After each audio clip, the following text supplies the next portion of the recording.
Pemilihan kepala daerah secara langsung yang menjadi salah satu hasil reformasi kini kembali dipertanyakan. Wacana pilkada dipilih oleh DPRD kembali menguat dan memicu polemik. Sejumlah partai politik pendukung pemerintah menilai pilkada langsung terlalu mahal, syarat konflik, dan rentan politik uang. Namun kritik keras datang dari oposisi dan kalangan pakar yang menilai usul ini sebagai langkah mundur demokrasi. Wacana ini pertama kali menguak ke ruang publik saat Ketua Umum Partai Golkar, Bahlil Lahadalia, menyampaikan pernyataan dalam peringatan HUT Golkar Desember lalu. Bahlil menilai pilkada langsung menimbulkan biaya politik tinggi, konflik horizontal, dan memecah masyarakat di daerah. Ia pun mengusulkan pilkada dikembalikan melalui pemilihan oleh DPRD. Khusus menyangkut pilkada Bapak Presiden, 1 tahun lalu kami menyampaikan kalau bisa pilkada dipilih lewat DPR saja. Banyak pro dan kontra.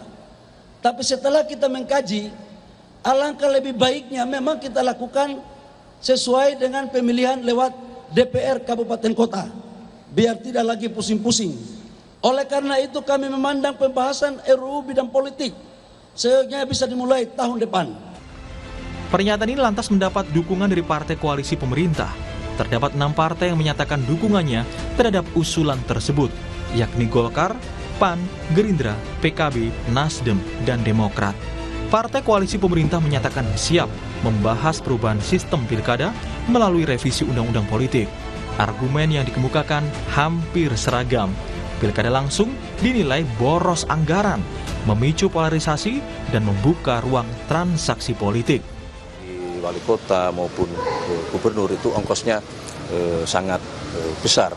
Belum dari sisi negara dari sisi negara dalam hal ini mengenai pembiayaan. Nah, inilah yang kemudian kalau kajian di kami internal Partai Gerindra, kami memang terus terang salah satu yang mengusulkan atau berpendapat bahwa kita berkehendak untuk mengembalikan sistem pemilihan kepala daerah itu melalui mekanisme di DPRD.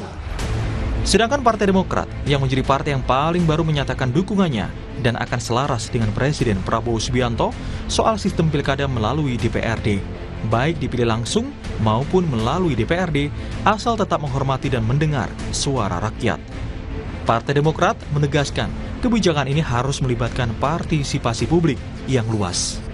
Pengamat politik Ray Rangkuti menilai perubahan sikap Partai Demokrat tidak lepas dari dinamika kekuasaan. Pemilihan kepala daerah oleh DPRD dinilai akan menarik kembali hak politik rakyat dan memperkuat kontrol elit terhadap kepemimpinan daerah. Yang paling aneh itu menurut saya adalah di mana tingkat kepercayaan masyarakat terhadap anggota DPR dan DPRD begitu rendah, loh kok malah hak yang paling esensial dari warga negara itu mau diambil lagi oleh partai politik. Lalu gimana lagi peran masyarakatnya gitu. Nah sekarang pertanyaannya begini. Kan dipilih langsung dan tidak langsung itu kan sama saja. Ya beda.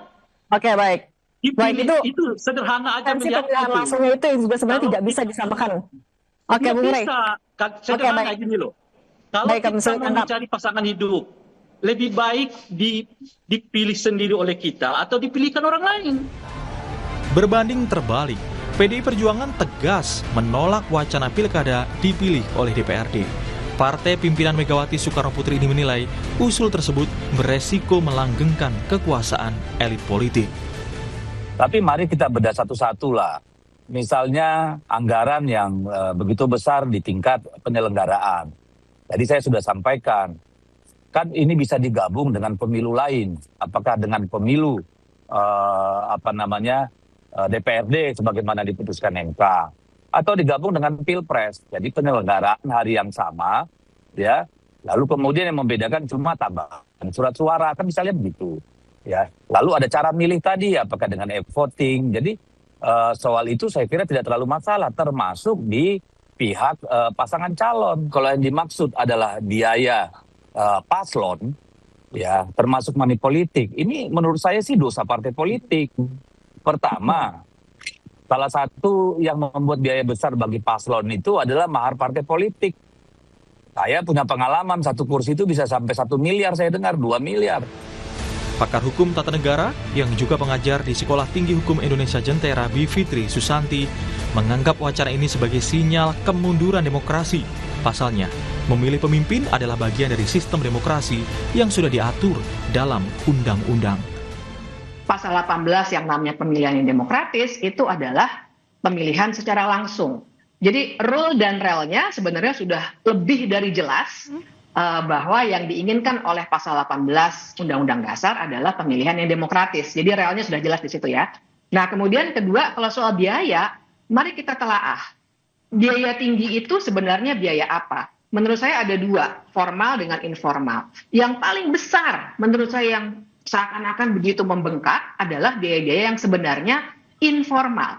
Kita tidak bisa buktikan secara hukum paling tidak sejauh ini, tapi kita juga paham misalnya bagaimana banyaknya tadi kalau dikatakan masyarakat memilih karena isi tas. Oke, yang memberikan isi tas siapa? Ada gitu ya. Tidakkah berarti yang kalau mau bicara membongkar sistem, bongkarlah dulu partai politiknya dan sistem pemilunya, bukannya malah mundur lagi ke masa Orde Baru. Pilkada langsung selama ini memungkinkan masyarakat memilih pemimpin yang memiliki kedekatan dengan rakyat. Namun, wacana perubahan sistem pilkada kini membuka pertanyaan, apakah pesta demokrasi yang seharusnya dirasakan oleh rakyat nantinya malah dikuasai oleh mereka yang mengatasnamakan wakil rakyat? Tim Liputan, Kompas TV.